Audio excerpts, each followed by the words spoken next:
Hello दोस्तों, कैसे हो आप सब लोग। आई होप कि बहुत अच्छे होंगे। ठंड शुरू हो चुका है तो मैंने बकायदा ठंड के कपड़े भी पहन लिए हैं। चलो तो शुरू करते हैं कि आज का जो हम भौतिक स्वरूप पढ़ रहे थे, भौतिक स्वरूप में हमने प्रायद्वीपीय पठार पढ़ लिया है, हिमालय पढ़ लिया है, तटीय मैदान पढ़ लिया है और आज हम पढ़ेंगे उत्तर भारत का विशाल मैदान। ऐसा नहीं है कि मैदान केवल उत्तर भारत में ही बनता है।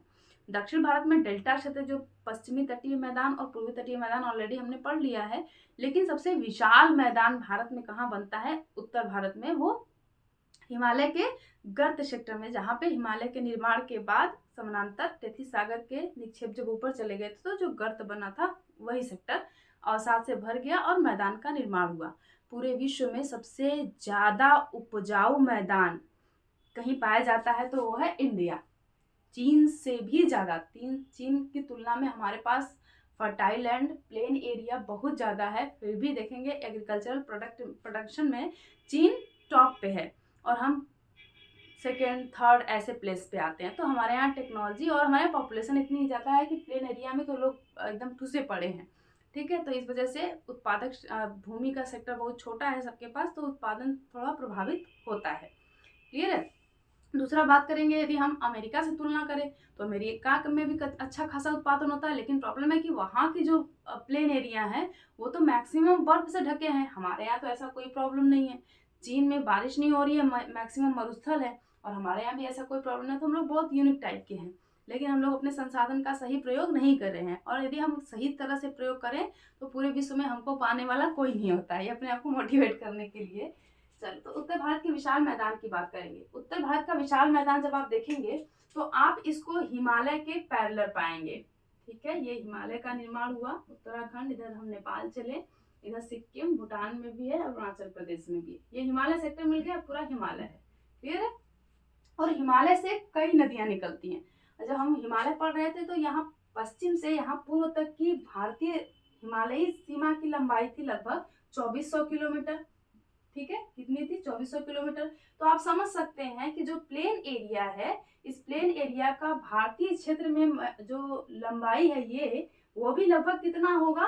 2400 किलोमीटर। तो आप कह सकते हैं कि जो विशाल मैदान है उत्तर भारत का, उसका भारत में लंबाई जो लगभग हिमालय के दक्षिण से के समानांतर है 2400 किलोमीटर है। लेकिन ये मैदान केवल भारत में नहीं बनता है, ये मैदान का हिस्सा इधर सिंधु नदी तंत्र से भी तो बनता है पाकिस्तान में। तो जब हम इस पूरी टोटल लंबाई को ले लेते हैं पाकिस्तान के पूरे हिस्से तक, तो ये टोटल लेंथ हो जाता है लगभग 3000 किलोमीटर। यानी 1000 लगभग चलेंगे, बेचारे को दे देते हैं 600 किलोमीटर। ठीक है, तो 600 किलोमीटर लेंथ इधर भी आ जाती है। तो चूंकि हमको इस सेक्टर को पढ़ना नहीं है, या पाकिस्तान पढ़े, हमारे एग्जाम में तो नहीं आने वाला इधर से। हम भारतीय मैदान की बात करते हैं, लंबाई हो गई। अब चौड़ाई की बात करते हैं। चौड़ाई, जब हम पश्चिम से पूर्व की तरफ चलते हैं तो गंगा सेक्टर में तो चौड़ाई बहुत ज्यादा होती है। सबसे ज्यादा तो चौड़ाई प्रयागराज में होती है, जहाँ पे संगम होता है यमुना और गंगा का, और गंगा की सबसे बड़ी सहायक नदी यमुना है। सो इस वजह से इस सेक्टर में बहुत ज्यादा चौड़ाई हो जाती है। तो यहाँ पे मैक्सिमम चौड़ाई हो जाती है 300 किलोमीटर। और इधर चलेंगे तो यहाँ पे चौड़ाई रह जाती है 150 किलोमीटर। तो आप कह सकते हैं कि पूर्वी क्षेत्र में जहां ब्रह्मपुत्र का मैदान बनता है, क्योंकि आप सबको पता है, ये सब हम लोग पढ़ चुके हैं कि इधर ये कौन सी नदी बहती है? ब्रह्मपुत्र नदी। इधर ब्रह्मपुत्र नदी आती है और उत्तराखंड से गंगा नदी ओरिजिनेट होती है। उत्तर प्रदेश, बिहार, झारखंड और पश्चिम बंगाल से बांग्लादेश, उत्तराखंड से यमुना निकलती है और प्रयागराज में आके मिल जाती है। ये यमुना नदी हो गई। फिर यहाँ पे चलेंगे कैलाश पर्वत, तो कैलाश पर्वत से निकलती है सिंधु नदी और ये यूं फ्लो हो रही है। सिंधु की सहायक नदी में आप जानते हैं राकसताल झील से निकलती है सतलज नदी, जो हिमाचल प्रदेश को क्रॉस करके फिर पंजाब से होते हुए हरियाणा कुछ सेक्टर से होते हुए इधर आ जाएगी। किसमें मिल जाती है? चेनाब में। चेनाब इधर से आती है। ठीक है, वास्तव में चेनाब जाके सिंधु में मिलती है और बाकी इधर की जितनी नदियां हैं वो चेनाब में मिलती हैं। इधर से झेलम, बीच में इधर रावी और इधर व्यास। अब ये पूरा सेक्टर इनकी वजह से सिंधु, ये हो गई सिंधु नदी, और ये गंगा और यमुना नदी, और ये ब्रह्मपुत्र नदी। ठीक है, जब हिमालय बना तो यही गर्त बना था, और इस गर्त में इन नदियों ने अवसाद इकट्ठा करके प्लेन एरिया बना दिया। अब आपके हिसाब से चूंकि अवसाद बना है, अवसादों से ही पूरा एरिया बना है और नदी ने ही अवसाद लाया है और चूंकि हिमालय से ही आया है तो इस हिसाब से तो पूरा एरिया फर्टाइल होनी चाहिए। लेकिन बारिश भी तो मैटर करती है। इधर अच्छी खासी बारिश होती है तो इधर की मृदा कृषि के लिए सबसे बेहतरीन बन जाती है, जलोढ़ मृदा बन जाती है। लेकिन इधर तो बारिश नहीं होती तो इधर की मृदा कन्वर्ट हो जाती है मरुस्थल में, प्रॉब्लम ये क्रिएट होती है। ठीक है, चलो अब बात करते हैं, ये तो हो गया नदी। आप समझ गए कि इस मैदानी क्षेत्र में कौन कौन सी बड़ी नदियां बहती हैं, सिंधु नदी और उसका तंत्र, और गंगा नदी उसका तंत्र, ब्रह्मपुत्र नदी उसका तंत्र। सही है। चलो तो हम उत्तर के मैदान का वर्गीकरण पहले समझते हैं। ये तो स्थिति की बात हो गई। चौड़ाई कितनी होती है, सब अधिकतम चौड़ाई 300 किलोमीटर, जो कहाँ तक होती है, लगभग प्रयागराज। और न्यूनतम चौड़ाई कहाँ होती है, इधर असम में ब्रह्मपुत्र नदी जिधर मैदान बनाती है, लगभग 150 किलोमीटर। ये फैक्ट आप याद रखना, एग्जाम में क्वेश्चन सॉल्व करने में यही सब मदद करेंगे आपके। कौन से बड़े नदी तंत्र हैं, सिंधु, गंगा और ब्रह्मपुत्र। तो जब हम मैदान का वर्गीकरण करते हैं तो इस मैदानी क्षेत्र को नदियों से अपवाहित क्षेत्र के आधार पे भी वर्गीकृत करते हैं। तो 3 बड़ी नदियां हैं तो 3 वर्गीकरण होगा। तो यदि हम आधार बनाए कि मैदानी क्षेत्र में नदियों के प्रमुखता या नदी तंत्र या अपवाह तंत्र से जो अपवाहित क्षेत्र है उसके आधार पे, तो इधर बनेगा सिंधु नदी तंत्र से अपवाहित क्षेत्र। क्या होगा, सिंधु नदी तंत्र से अपवाहित क्षेत्र, अपवाहित क्षेत्र। अब प्रॉब्लम ये है कि इस सिंधु नदी तंत्र से अपवाहित क्षेत्र का मैक्सिमम पार्ट पाकिस्तान में चला जाता है, लेकिन बारिश की कमी की वजह से इन लोगों को इसका लाभ नहीं मिल पाता है। ठीक, इस सेक्टर में इनका लाभ मिलता है क्योंकि इधर से अरब सागर से जो हवाएं जाती हैं इधर बारिश कराती हैं। लेकिन इधर तो चलेंगे, हिंदुकुश हिमालय आ गया, बारिश करो, इधर मैदानी क्षेत्र भी है, बारिश होने वाला नहीं है, तो इधर का मैदान जो है मरुस्थल में कन्वर्ट हो जाता है, बहुत कम खेती होती है, उत्पादकता बहुत कम हो जाती है। ठीक, चलो अच्छा दूसरी चीज देखो, यहीं पे क्लियर करते चलेंगे हम सब कुछ, सारा डेटा जो है। दूसरी चीज कि हमारी जो गंगा और ब्रह्मपुत्र नदी है, ये हिमालय से पिघला हुआ बर्फ इनमें आ रहा है, जल की मात्रा बढ़ रही है। क्लियर है। और इस सेक्टर में आप देखेंगे तो बारिश का जल इधर से आ रहा है, तो इसमें क्या होगा कि जल की मात्रा बहुत अधिक हो जाती है।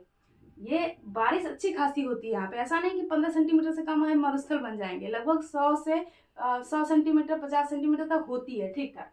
तो इधर नदियों में जल की मात्रा ज्यादा हो जाती है, जबकि सिंधु में क्या है कि इधर से पूरा जल लेके आया बेचारा, और इधर वाले सेक्टर में तो सहायक नदी जो है उसमें बारिश की वजह से, ये तो इधर वाले सेक्टर से निकल रही है, इसमें कोई पहाड़ी सेक्टर है नहीं जहाँ पे बर्फ पिघले तो जल आए। इधर तो जल की मात्रा ज्यादा होती है, लेकिन नीचे आती है तो जल की मात्रा कम हो जाती है। और हमारे यहाँ प्लेन एरिया में जल की मात्रा बहुत ज्यादा होती है नदी में, इसलिए बाढ़ हमारे यहाँ इधर सेक्टर में बहुत ज्यादा ग्रसित होते हैं इसकी तुलना में। यहाँ पे जो डेल्टा क्षेत्र बनेगा वो बहुत बड़े क्षेत्र में बनता है, ये यूं पूरा बंगाल और पूरा बांग्लादेश। और इधर देखेंगे तो डेल्टा क्षेत्र बहुत छोटा होता है, सीमित होता है, क्योंकि जल की मात्रा और भी तो नहीं है, और सेडिमेंट इधर डिपॉजिट हो जाता है, इस वजह से। सिंधु नदी तंत्र में इधर सेक्टर में 2 आकृतियां आपको मिलेंगी। ठीक है, पहली आकृति को कहा जाता है धोरोश। पहली आकृति को क्या कहा जाता है, धोरोश, यहीं पे लिखती हूँ धोरोश। अब कहेंगे धोरोश क्या होता है, तो आपने कई, जैसे सरस्वती नदी का नाम हम पढ़ते हैं कि सरस्वती नदी विलुप्त हो चुकी है, लेकिन कुछ लोगों का कहना है, यानी जो रिसर्चर है, जो नदियों पे या ये जियोग्राफिकल लोकेशन पे रिसर्च करते हैं, उनका ये कहना है कि सरस्वती नदी का तंत्र हरियाणा साइड में उसका साक्ष्य मिला है, यानी कुछ नदी के फ्लो जैसी घाटियां मिली हैं। तो अब ऐसी घाटियां जहाँ पे पहले नदी बह रही थी अब वो विलुप्त हो चुकी हैं, ऐसी घाटियों के अवशेष को ही क्या कहते हैं, धोरोस कहते हैं। और यहाँ पे कुछ झील भी बनते हैं, जैसे नदियों के किनारे चाप झील बनते हैं ना, इतनी ज्यादा नहीं बनती है, मैं समझाने के लिए बता रही हूँ। तो इस प्रकार के झील में जो जल होता है वो क्षारीय प्रकृति का होता है, इधर किधर सिंधु नदी क्षेत्र में। तो इसी नदी झील क्षेत्र को कहा जाता है धांड। क्या कहा जाता है, धांड। तो धांड के संबंध में आप याद रखोगे कि क्षारीय पानी की झील होती है, और धोरोस के संबंध में याद रखोगे कि विलुप्त हुई नदियों का अवशेष होता है, जो थोड़ी गहरी बहुत सकरी गहरी घाटी के रूप में प्रदर्शित होता है। तो धोरोस हो गया। सिंधु नदी तंत्र में मुख्य नदी सिंधु नदी और उसकी सहायक नदी झेलम, चेनाब, रावी, ब्यास, सतलज। इसका इसी के बीच में देखोगे आप तो ये 5 नदियां हैं, ये कौन सी है? इंडस जिसे सिंधु कहते हैं, ये झेलम है, ये चेनाब है, ये रावी है, ये ब्यास है, ये सतलज है। और आप जानते हो कि दो नदियों के बीच के क्षेत्र को दोआब कहते हैं। और चूंकि ये 5 नदियां हैं तो 5 नदियों के बीच के क्षेत्र को पंजाब कहेंगे। अब इस पंजाब में जो पाकिस्तान का क्षेत्र है वो भी है और जो भारत का पंजाब है वो भी है। हालांकि बंटवारे से हमने अलग किया है, लेकिन प्रकृति तो किसी में भेदभाव करती नहीं है, तो उसने इस प्रकार का पंजाब बनाया है। अब इस पंजाब में दोआब की स्थिति की बात करते हैं। सिंधु नदी, इधर झेलम नदी और ये चेनाब नदी, इस सेक्टर में जो दोआब क्षेत्र बना है, इस दोआब को कहा जाता है सिंधु सागर दोआब। तो यहाँ पहला दोआब क्या बना? सिंधु सागर दोआब। ठीक है, सिंधु सागर दोआब। अब दूसरा, झेलम नदी से चलेंगे, सिंधु को क्रॉस किया, झेलम और चेनाब के बीच में चलेंगे तो ये सेक्टर जो दोआब वाला है, भारत में भी ले लेते हैं, नहीं तो भेदभाव हो जाएगा, राजद्रोह का मुकदमा चलेगा मेरे ऊपर। तो ये जो क्षेत्र है इसको कहते हैं चाज दोआब। चाज का मतलब चा से चेनाब, जे से झेलम, क्योंकि झेलम इंग्लिश में लिखेंगे तो JH से होगा ना, तो चाज दोआब किसके बीच? झेलम और चेनाब के बीच। फिर झेलम और चेनाब को क्रॉस करेंगे तो चेनाब और रावी ये सेक्टर आएगा। इस सेक्टर को कहते हैं रचना दोआब। ठीक है, रस रावी, चना से चेनाब। नेक्स्ट, रावी को क्रॉस करके ब्यास के पास आएंगे तो रावी और ब्यास के बीच में जो दोआब बनेगा इसको कहेंगे बारी दोआब। क्या कहेंगे? बारी दोआब। बारी यानी ब्यास, री मतलब रावी। नेक्स्ट, ब्यास को क्रॉस करके आएंगे सतलज के पास, तो ये सेक्टर, तो इसको कहेंगे बिस्त दोआब।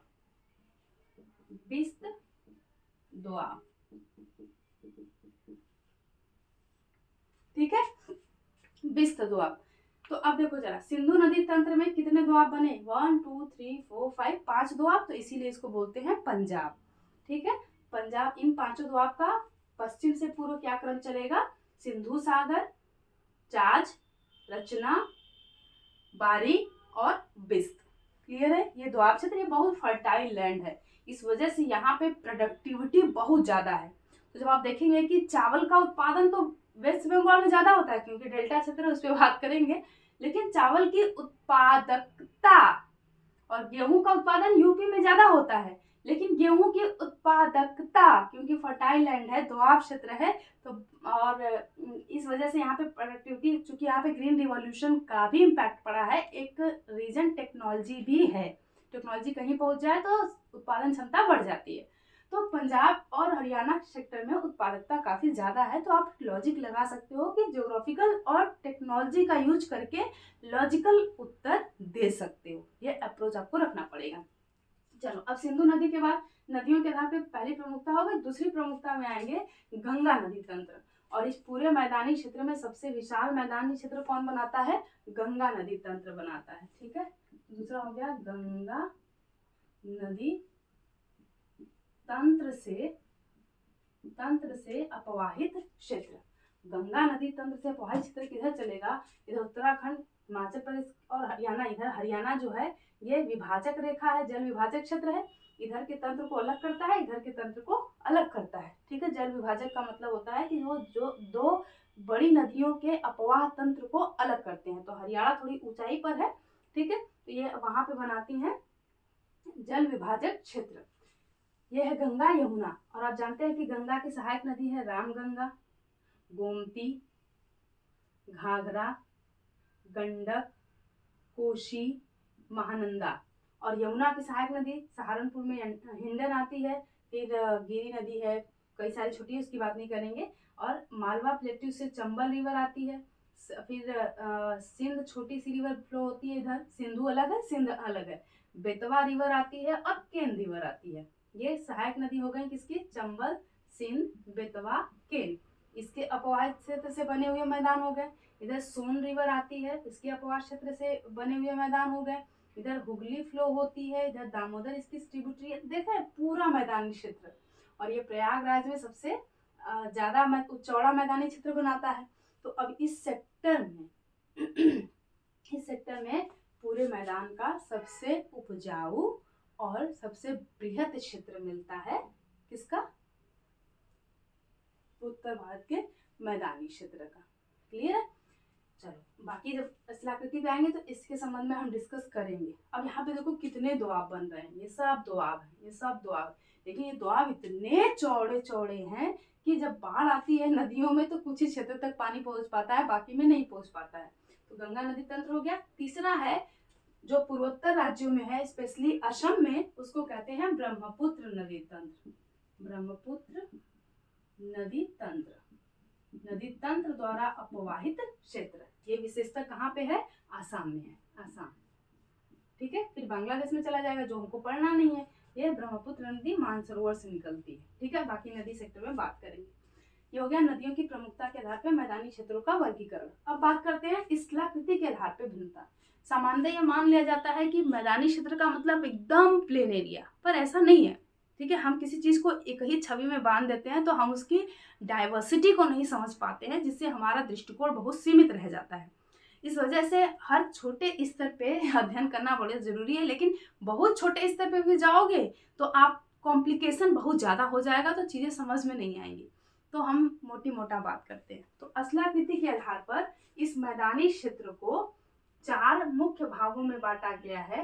पहला है भाबर, भाबर, दूसरा है तराई, तीसरा है बांगर जिसे भांगर भी कहते हैं, और चौथा है खादर।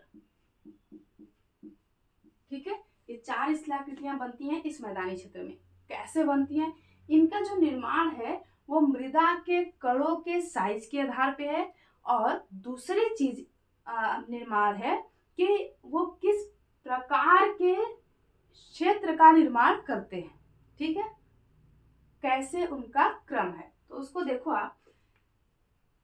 जब नदियां पर्वतों से निकलकर मैदानी क्षेत्र में प्रवेश करती हैं, जब पर्वतों पे रहती है तो आपको लगेगा ही नहीं कि नदी है, क्योंकि बहुत छोटी छोटी धाराओं में बहेंगी। उस समय उसको सरिता कहते हैं। बहुत छोटी छोटी धाराएं आके मिलेंगी और मैदानी क्षेत्र में आती हैं तो ये क्या होती है? फैल जाती हैं, तो बहुत बड़ा नदी का रूप ले लेती है। ठीक, तो अब ये पर्वतों से जब निकलती हैं तो पर्वत को तोड़ते हुए आती हैं। अब जब पर्वत को तोड़ते हुए आती हैं तो इतना बड़े बड़े चट्टान, इससे भी बड़े बड़े चट्टान, इतने बड़े बड़े चट्टान अपने साथ लेके आती है। ऐसे लुढ़क कर, चटक कर, घिसते घिसते बेचारे एकदम वो हो जाते हैं, प्लेन हो जाते हैं। तो जैसे इसी का एक रूप है जो यूपी में गंडक रिवर, इधर गंडक रिवर में पाया जाता है। इसको कहते हैं सालीग्राम पत्थर। बहुत विशेष क्वालिटी होती है इनकी। तो जब ये पर्वतों से क्रॉस करके नदियां आती हैं तो ये नदियां इस पर्वत के समानांतर, पर्वत में जानते हैं कि महान हिमालय, लघु हिमालय और शिवालिक हिमालय, तो जब डिपॉजिट होगा, एक ही कलर का पेन है तो थोड़ी प्रॉब्लम होगी, जो डिपॉजिट होगा वो शिवालिक के समानांतर सबसे बड़े कणों का होगा। शिवालिक के समानांतर बड़े कण, क्योंकि नदियां आप फैल गई, स्लोप नहीं है, तो नदी का वेग कम हो गया। नदी का वेग कम हो गया तो अवसाद को ढोकर लाने की क्षमता भी कम हो गई। तो बड़े अवसाद को तो ले नहीं जा पाएंगे, छोटे अवसाद को लेके जाएंगे आगे तक, तो बड़े अवसाद डिपॉजिट हो जाते हैं। जब बड़े अवसाद डिपॉजिट हो जाते हैं तो इससे, और ये आपको बता दें कि आपके दिमाग में इमेज होना चाहिए, हम लोग जो चीजें इमेजिन करते हैं वो बहुत छोटे स्तर पर करते हैं, इसलिए चीजें समझ नहीं आती हैं। ये जो भाबर का क्षेत्र बनता है ये लगभग 8 से 16 किलोमीटर तक बनता है। इतना चौड़ा 8 से 16 किलोमीटर तक। अब इस पूरे क्षेत्र में नदी का जब जल आता है और ऊपर बड़े बड़े स्टोन्स हैं, तो नदी का जल एकदम फैल के आ रहा है, तो लगता है कि ऊपर पूरा स्टोन का एक परत तो बिछा है, लेकिन जल नीचे से चला जाता है तो पता ही नहीं चलता है कि यहाँ पे नदी भी है। तो अब आप समझ गए होंगे कि भाबर ऐसा क्षेत्र है जो शिवालिक के समानांतर डेवलप होता है। ठीक है, प्रश्न बनता है, इसलिए मैंने हर डायमेंशन को मेंशन किया है। समय लगता है इन सब चीजों को समझाने में और समझने में भी। ये स्टेटमेंट आप एग्जाम का पैटर्न देखेंगे तो कथन के रूप में चीजें आ रही हैं, एनसीईआरटी के कथन को हुबहू उठा लिया जा रहा है। ठीक है, तो एक जैसे पीटी में एक प्रश्न पूछा था कि कौन सा हिमालय द्वारा के नदियों द्वारा लाए गए निक्षेप से बने पर्वतीय क्षेत्र है, तो उसका उत्तर था शिवालिका रेंज। और ये लाइन हुबहू क्लास 9th के एनसीईआरटी के हिमालय वाले चैप्टर में लिखा हुआ है। भारत का भौतिक स्वरूप वाले चैप्टर में। अब आपको यदि यही लाइन बाय ऐसे एक्सप्लेन करके पढ़ाऊंगी तो आप कहोगे बहुत ज़्यादा लेंदी पढ़ा रही हैं, यूपीएससी की तैयारी करवा रही हैं। मैं यूपीएससी की तैयारी नहीं, मैं आपको कॉन्सेप्ट बता रही हूँ ताकि आप इसका यूज करके स्टेटमेंट, क्योंकि एग्जाम का पैटर्न चेंज हो रहा है, ठीक है। अब लोअर सेक्शन में भी चपरासी को कम से कम इतना बुद्धि होना चाहिए कि कुछ ट्रेजेडी आए तो वो भी खुद सोच पाए, केवल फैक्ट नहीं रटना है, उसको मगअप नहीं करना है, उसको भी थोड़ी सी सोच वो लोग डेवलप करना चाहते हैं, इसलिए एग्जाम की चीज़ें बदल रही हैं, ठीक है। फालतू का बड़ा लोगों को नहीं लेना है, तो फैक्ट से थोड़ा सा फैक्ट को लेके चलो एनालिसिस करने के लिए, लेकिन कॉन्सेप्ट भी आपके पास होने चाहिए, ठीक है। चलो, तो हिमालय खैर, तो शिवालिक के समानांतर ये बनेंगी बड़े जो डिपॉजिट वाले हैं, और यहाँ पे नदियां लगभग विलुप्त होती हुई प्रतीत होती हैं। तो भाबर का मतलब हो गया कि भाबर शिवालिक के समानांतर ऐसा क्षेत्र है जिसकी चौड़ाई 8 से 16 किलोमीटर तक है, और इसमें नदियां विलुप्त होती हुई प्रतीत होती हैं, ठीक है। चूंकि बड़े बड़े पत्थर क्षेत्र है तो यहाँ पे वनस्पतियां बहुत कम होती हैं, जनसंख्या का जमवाड़ा भी बहुत कम होता है, क्योंकि फर्टाइल लैंड तो है नहीं, खेती वहीं जहाँ होगी, आजीविका के सोर्स रहेंगे वहीं तो आप रहोगे, ठीक है। हालांकि अब तो टेक्नोलॉजी की वजह से ड्रोन से एवरेस्ट में भी सब कुछ पहुंच ही जाएगा, ठीक। तो ये हो गया किसकी बात, भाबर की बात। अब भाबर देख रहे हो सब में होगा, सब जगह होगा, कहीं चौड़ा होगा कहीं पतला होगा, तो औसत की चौड़ाई की बात करते हैं। अब भाबर के समानांतर जब नदियां यहाँ विलुप्त हो गई तो धरातल पे फिर से निकलेंगी, इधर तो विलुप्त हो गई, इधर सब सारी नदियां जितनी है मैंने बनाया ना ये धारा के रूप में, ये सबको विलुप्त कर दो आप। लेकिन इधर देख रहे हो फिर से दिखना शुरू हो गई, इधर जब दिखना शुरू हो गई, ये भाबर है, इधर दिखना शुरू हो गई, तो इस क्षेत्र में सेडिमेंट की आकृति यानी कण जो होते हैं वो तुलनात्मक छोटे होते हैं, और जल जब मिक्सचर हो जाता है तो ये वेटलैंड बन जाते हैं, जिसे दलदल क्षेत्र कहते हैं। और ये दलदली क्षेत्र फॉरेस्ट के लिए बहुत आइडियल कंडीशन प्रोवाइड करते हैं, जिसकी वजह से इस क्षेत्र में बहुत डेंस फॉरेस्ट होता है। लेकिन जब पाकिस्तान का बंटवारा हुआ तो बहुत सारे शरणार्थी आए तो उनको यहीं पे बसाया गया, जिसकी वजह से इस क्षेत्र में हमने वनों को बहुत ज़्यादा काटा। तो देखोगे दुधवा नेशनल पार्क और Katarniya Ghat wildlife sanctuary, Pilibhit tiger reserve, ये सब इधर ही तो है, समझ रहे हो, समझ रहे हो। चलो, तो ये हो गया कि भाबर के समानांतर कौन आएगा, तराई। भाबर के समानांतर ये तराई जो है वो हर जगह बनेगा, इधर भी बनेगा इधर, लेकिन इधर बहुत सकरे में बनता है, क्योंकि इधर तो पूरा प्लेन आ जाता है, तो इधर से तो नदियां इधर डिपोजिट कर देती हैं अरुणाचल में, तो ये ऐसे पैरेलल बहती हैं, तो खादर बहुत सीमित क्षेत्र में, तो ब्रह्मपुत्र ऐसे ही सबको डुबो के लेके चलती रहती है। तो इधर जो सेक्टर बनेगा भाबर के समानांतर क्या हो गया, तराई हो गया, और तराई की चौड़ाई जो होती है वो लगभग होती है 15 से 30 किलोमीटर, 15 से 30 किलोमीटर, समझ रहे हैं, 15 से 30 किलोमीटर चौड़ा क्षेत्र में तराई होता है। एलिफेंट रिजर्व हमारा इधर ही तो बना हुआ है, जो सहारनपुर और बिजनौर में बना हुआ है, भारत का उत्तर प्रदेश का पहला एलिफेंट रिजर्व, एलिफेंट प्रोजेक्ट 1992, वो पढ़ लेना आप, ठीक है। चलो, अब बात करते हैं तराई क्या होता है। ये दलदली क्षेत्र होते हैं, वेटलैंड होते हैं, यहाँ पे बायोडाइवर्सिटी अच्छी होती है, प्लांट अच्छे ग्रोथ होते हैं, यहाँ पे चावल का उत्पादन बहुत अच्छा खासा होता है, लेकिन प्रॉब्लम ये है कि यहाँ पे जनसंख्या ज़्यादा है, ठीक है। उत्तर प्रदेश की सबसे बड़ी समस्या ये है कि फर्टाइल लैंड तो है, लेकिन पॉपुलेशन इतनी ज़्यादा है कि उस फर्टाइल लैंड पे हम रहना, सड़क बनाना, स्कूल बनाना, बिजनेस शुरू करना, ये सब क्रियाविधि करना शुरू करते हैं, जिसकी वजह से यहाँ पे हम उत्पादन चाहे तो पूरे देश को इतना उत्पादन करें कि पूरे देश की आवश्यकता पूरी हो जाए, लेकिन जनसंख्या का जमावड़ा भी तो यहीं पे है, तो सारी एक्टिविटी यहीं हो जाती है। बांगर की बात करेंगे आप, भागर। अब देखो जरा, अब मैदानी क्षेत्र में प्रवेश किए, और वो मैदानी क्षेत्र इधर इधर इधर सब जगह हुआ, ठीक है। अब इधर के मैदानी क्षेत्र में क्या हुआ कि सतलज नदी में जब बाढ़ आएगा तो बाढ़ का पानी यहीं पहुंचेगा ना, कितना जितना क्षमता होगा पहुंच, जितना अमाउंट रहेगा जल का वैसे ही पहुंचेगा। तो और आप जानते हैं कि नदियां अपना मार्ग बदलती हैं, और जब मार्ग बदलती हैं तो पहले कहीं और मार्ग रहा होगा, तो जहाँ मार्ग रहा होगा वहां पे उन्होंने नई नई मृदा का निर्माण किया होगा, अभी मार्ग बदल गया है तो इधर तो नई मृदा का निर्माण होगा नहीं, अब इधर की मृदा तो धीरे धीरे पुरानी होती जाएगी, लेकिन नदी का वर्तमान मार्ग जहाँ पे है वहीं पे नई नई मृदा का निर्माण होगा, क्योंकि नदी लगातार अपने साथ अवसाद लेके आती है, स्थल को काटती छाटती रहती है। तो जिस क्षेत्र में नदी बहेगी जब बाढ़ आएगा तो अपने सेडिमेंट को पूरे क्षेत्र में एक परत के रूप में बिछा देगी, और ये परत यानी खनिज के शोषित होते हैं, और ये मृदा में मिनरल्स और उसके साथ साथ जीवाश्म को भी मिलाते हैं, जिसकी वजह से इस पूरे सेक्टर में नई नई मृदा बनती रहती है। और इस प्रकार प्रतिवर्ष नए जलोढ़ से जो नई मृदा बनती है उसी को कहा जाता है खादर। ठीक है, तो जहाँ नदियों का वर्तमान क्षेत्र है और उनके बाढ़ का जल जहाँ तक पहुँचता है, तो गंगा नदी यमुना नदी का भी एक सीमित क्षेत्र तक जाएगा। यमुना के किनारे तो पूरा बस्ती बस रही है, तो इधर तो जाएगा नहीं, मैदानी क्षेत्र में ही नई मृदा बनेगी, इधर भी जाएगा कुछ। ऐसे ही गंगा का भी ये सेक्टर चलेगा। ठीक है, इधर रामगंगा, गोमती, घाघरा मैंने इसलिए बनाया ताकि दोनों तरफ मुझे ना खींचना पड़े। ठीक है, ऐसे बनाना पड़ेगा मुझे वैसे। गंडक, कोसी, महानंदा। तो अब देखो कि इतने सेक्टर में जहाँ पे बाढ़ का जल जा रहा है तो उसको बोलते हैं बाढ़कृत मैदान।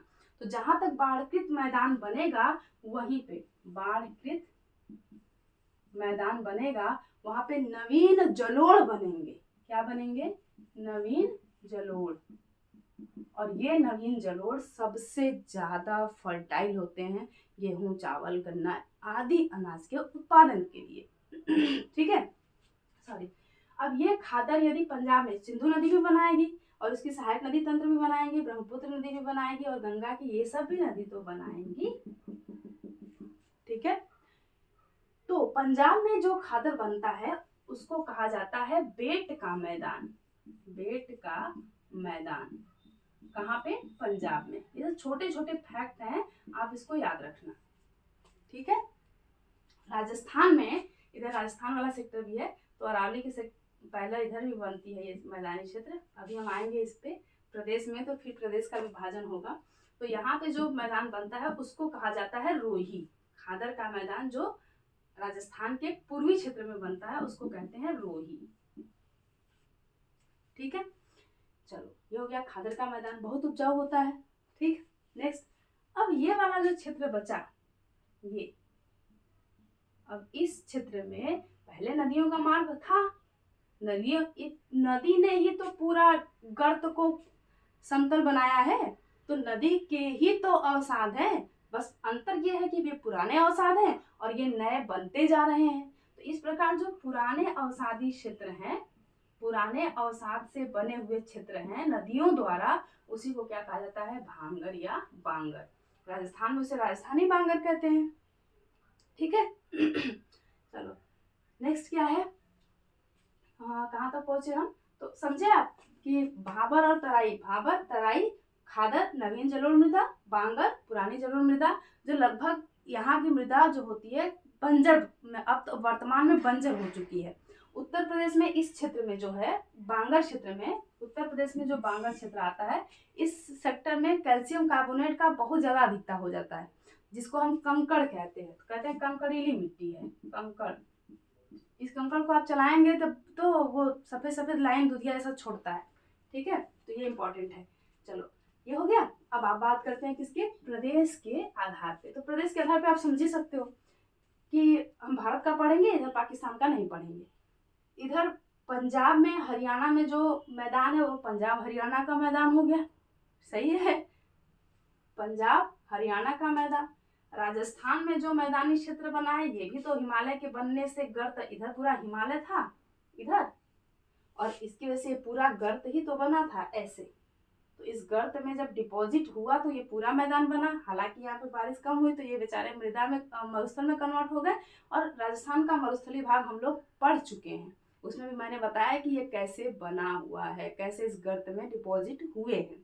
अरावली से टूट के भी इकट्ठा हुए हैं। और इधर हिमालय के सेक्टर जो गोमल पर्वत श्रृंखला है, किरथर पहाड़ियां हैं, सुलेमान श्रृंखला है, इधर से भी आके डिपॉजिट हुआ है। तो ये प्लेन एरिया बना है, बस बारिश की कमी की वजह से मरुस्थल कन्वर्ट हो गया है। और बाकी सब आप वहाँ पे पढ़ लेना। तो राजस्थान में जो मैदान है उसको कहेंगे राजस्थान का मैदान। क्लियर है? और इसी में तो खारे पानी की झील वगैरह बनती हैं, लूनकरण झील बनती है, सांबा झील बनती है। खैर, पंजाब हरियाणा सबसे ज़्यादा उपजाऊ, सबसे ज़्यादा उपजाऊ नहीं कहेंगे, सर्वाधिक उत्पादकता। क्यों? क्योंकि तो फर्टाइल लैंड है, दोआब वाला क्षेत्र है। दूसरा, टेक्नोलॉजी, ग्रीन रिवॉल्यूशन का भी इम्पैक्ट पड़ा है। यहाँ के किसान बड़े धनी हैं। तीसरा फैक्टर है कि यहाँ के किसान, एक किसान के पास ज़्यादा भूमि है। उत्तर प्रदेश में पंजाब की तुलना में तो बहुत ज़्यादा ज़मीन है, लेकिन जनसंख्या भी तो बहुत ज़्यादा है, जिसकी वजह से हर किसान के पास छोटे छोटे ज़मीन है। और हमारे यहाँ संपत्ति का उत्तराधिकार नियम भी चलता है, जिसमें संपत्ति 2 बेटे हैं तो दोनों में संपत्ति बटेगी, तो ज़मीन छोटा होता चला जाता है। और कुछ माफिया हैं जिनके पास बहुत ज़मीन है, फिर वही लोग अपना जमवाड़ा बनाए रहते हैं। वो इतिहास से जुड़ा हुआ है जमींदारी प्रथा के कारण। नेक्स्ट क्या है, पंजाब के बाद उत्तर बिहार का मैदान। उत्तर और बिहार में देखेंगे तो ये सेक्टर आएगा पूरा। यदि हम बंगाल को छोड़ दें तो ये पूरा सेक्टर आएगा, उत्तर प्रदेश और बिहार। सबसे बड़ा क्षेत्र तो यही आता है। नेक्स्ट बंगाल, तो बंगाल का मैदान। असम, असम का मैदान। असम में ये हो गया प्रादेशिक विभाजन। तो असम का मैदान तो बहुत सकरा क्षेत्र है जो ब्रह्मपुत्र से प्रवाहित होता है, और इधर बाढ़ बहुत ज्यादा आती है। क्यों? असम के इधर के मैदान की बात कर लिए, इधर के मैदान में यही है, भाबर, तराई, बांगर और खादर। क्लियर? अब इधर के मैदान की थोड़ी सी बात कर लेते हैं। असम में ब्रह्मपुत्र नदी की लंबाई लगभग 2900 किलोमीटर, लगभग 3000 किलोमीटर मान के चलते हैं। ठीक, नदी वाले सेक्टर में आपको हम बताएंगे। ये यहाँ से पर्वतों को तोड़ते हुए आता है, पूरा पर्वतीय क्षेत्र है, गर्त बनाता है और कैनियन बनाता है, महाखड्ड बनाता है।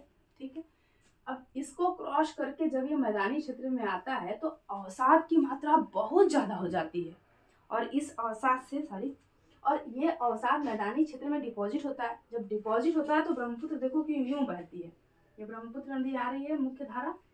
ठीक, इतना ज्यादा अवसाद होता है कि ये बीच में कहीं पे भी डिपॉजिट हो जाता है। जैसे गंगा नदी में देखते हैं, बाढ़ आता है तो पूरा जल ही जल हो जाता है, बाढ़ का जल कम होता है तो बीच में रेता पड़ जाता है। तो यहाँ पे वही सेडिमेंट होता है, रेता मतलब सेडिमेंट जो रेत होता है। अब ये सेडिमेंट यहाँ पे इकट्ठा हुए तो नदी की धारा बढ़ गई, इधर बटी ना, इधर बटी, इधर बटी, इधर से इधर निकल गई, इधर हो गई, यहाँ से बट गई, इधर से बट गई। इस प्रकार जो नदियां अपना जाल बना लेती है उसको कहते हैं गुम्फित नदी। क्या कहते हैं? गुम्फित नदी। यही रीजन है कि ये नदी बहुत ज्यादा द्वीप बनाती है। जो विश्व का सबसे बड़ा नदी द्वीप है माजुली द्वीप, जो यहाँ का एक जिला भी है।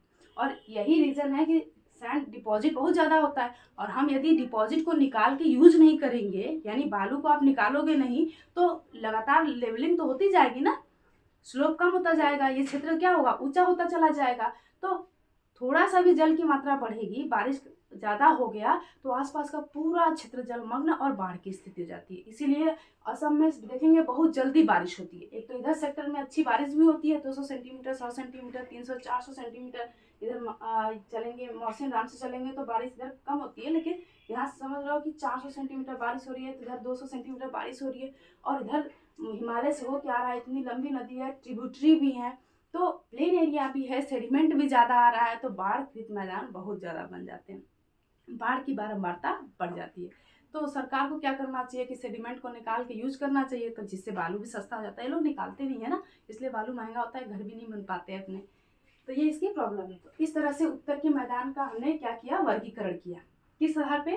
नदियों की प्रमुखता के आधार पे, स्थलाकृति की भिन्नता के आधार पे और प्रदेश के आधार पे, और सबका कंबाइंड मैंने आपको एक ही बता दिया। हालांकि ये जो क्लास है, एक तो वर्गीकरण का आधार और वर्गीकरण की विशेषता का है, फिर दूसरा इन तीनों को अलग अलग पढ़ने से है, और तीसरा इनके लाभ और इनके द्वारा क्या क्या चुनौतियां होती हैं। 3 क्लास में खत्म होने वाला है, लेकिन वो थोड़े हाई क्लास के लिए और आपके एग्जामिनेशन के लिए मैंने इतने सारी चीजें कवर कर ली है। ठीक है, चलो एक चीज और छूटी है, क्षमा प्रार्थी हैं हम।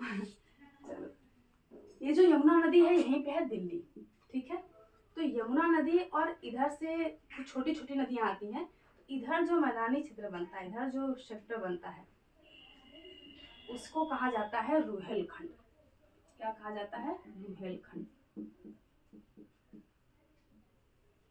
ठीक है, एक तो पहाड़ी क्षेत्र और उसके बाद नदियां भी तो इस तरह के विभाजन का काम करती हैं, तो इधर हो गया रुहेलखंड। और एक चीज मैंने आपको और बताना है, जिसका नाम है बारिंद्र। देखो, ये जो सेक्टर है, किधर, रामगंगा, गोमती, घाघरा, गंडक, कोसी, महानंदा। तो कोसी और महानंदा के बीच में जो दोआब क्षेत्र है, इसको बंगाल में कहा जाता है बारिंद, बारिंद दोआब। क्या कहा जाता है? बारिंद दोआब, बारिंद दोआब।